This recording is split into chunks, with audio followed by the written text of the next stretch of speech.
The CDC defines hypertension as an elevated blood pressure.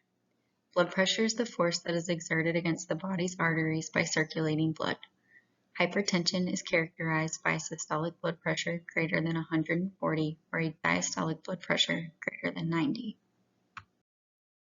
According to the most recent National Health and Nutrition Examination Survey, which took place from 2017 to 2018, 45.4% of adults in the United States have hypertension.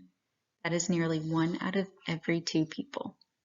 Due to large variance in age, gender, race, and follow-up periods, incidence rates are difficult to produce. Depending on demographical data, incidence was shown to rise anywhere from 3% to 8% every 30 years.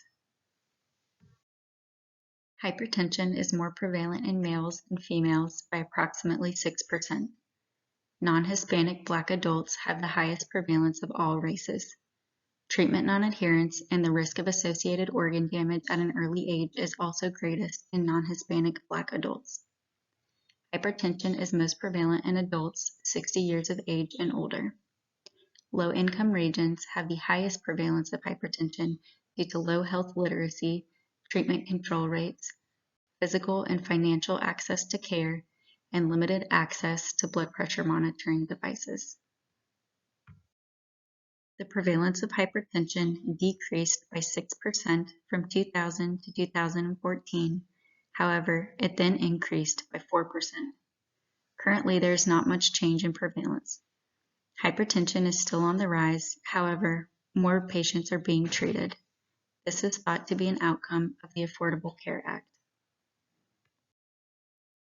Individuals are influenced by their behavioral habits such as diet, exercise, weight, and alcohol and tobacco use. Community influences include urbanization. This is due to more fast food choices and less access to recreational areas for exercise. To combat risk factors, government initiatives include the Global Hearts Initiative, which is a technical package initiated by the WHO in 2016. A key component of this initiative includes public education regarding the importance of controlling blood pressure.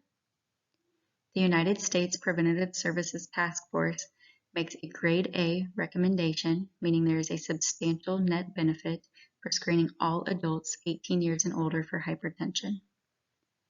Healthy People 2020 aims to reduce the proportion of adults with hypertension. Reducing hypertension means improving overall cardiovascular health. The United States expends $131 billion towards medical care associated with hypertension each year. Medical costs for patients with hypertension are, on average, $2,500 more than medical costs for patients without hypertension. It is estimated that $18 billion could be saved in a single year by reducing the population's average sodium intake. With team-based healthcare initiatives, which includes a pharmacist, it is estimated that Medicare could save up to $900 million over a 5-year period. Providers should counsel patients on healthy lifestyle modifications, as lifestyle modifications are the first line in preventing and treating hypertension.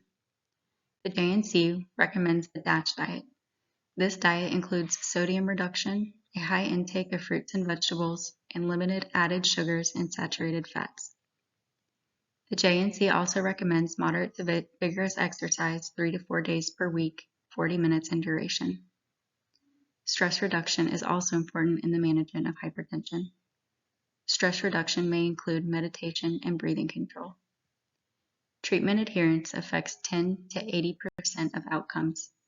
Non-adherence is an indicator of poor prognosis. Hypertension is a major contributing risk factor for cardiovascular disease, stroke, and chronic kidney disease, which increase morbidity. A reduction in functional ability reduces the chance that patients will be able to age in place. Sexually active females should be advised that hypertension places them at high risk during pregnancy due to increased risk of placental abruption, stroke, and multi-organ failure. Fetal risks include intrauterine growth restriction and fetal demise. Reducing alcohol and tobacco use decreases the risk of hypertension. Hypertension is prevalent in those with psychiatric disorders, particularly depression. Treat these disorders to better manage hypertension. Innovations for future practice include redefining hypertension, single pill therapy, increasing out-of-office blood pressure measurement, lowering blood pressure targets, and information systems. Redefining hypertension involves classification of blood pressure measurements into elevated, prehypertension, and hypertension. Classification allows for earlier initiation of preventative measures and management. Lowering blood pressure targets also allow for strict management.